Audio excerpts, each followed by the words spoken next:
बॉलीवुड गलियारों से एक शॉकिंग बयान सामने आया है। अभिनेता से राजनेता बने राज बब्बर का। राज बब्बर को भला कौन नहीं जानता है। अपने एक्टिंग करियर के अलावा निजी जिंदगी को लेकर के भी राज का नाम अक्सर चर्चा में बना रहता है, खास तौर पर बेटे प्रतीक बब्बर को लेकर के वो सुर्खियों में रहते हैं। बीती 14 फरवरी को प्रतीक ने लॉन्ग टाइम गर्लफ्रेंड और बी टाउन एक्ट्रेस प्रिया बनर्जी के साथ शादी की थी। हालांकि इनकी शादी में राज बब्बर और परिवार के अन्य सदस्यों को इनवाइट नहीं किया गया था। इस मामले पर अब खुद प्रतीक के पिता ने चुप्पी तोड़ी है। दरअसल प्रतीक बब्बर एक्ट्रेस स्मिता पाटिल और राज बब्बर के बेटे हैं। स्मिता राज की दूसरी पत्नी थी।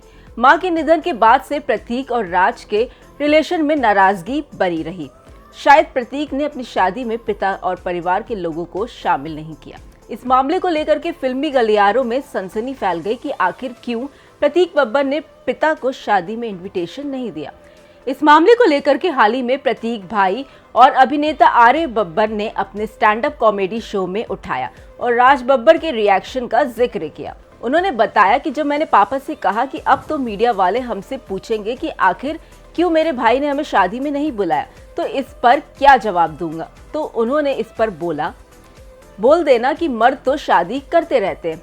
आर्या यही नहीं रुके और आगे कहा, मेरे पिता ने 2 शादी की, मेरी बहन की भी 2 शादी हुई, अब मेरे भाई ने भी 2 शादी कर ली है, यहाँ तक कि मेरे कुत्ते की भी 2 गर्लफ्रेंड है। हालांकि आर्य बब्बर ने ये बात मजाकिया अंदाज में कही थी, लेकिन इस बयान के बाद वो काफी ट्रोल हो गए।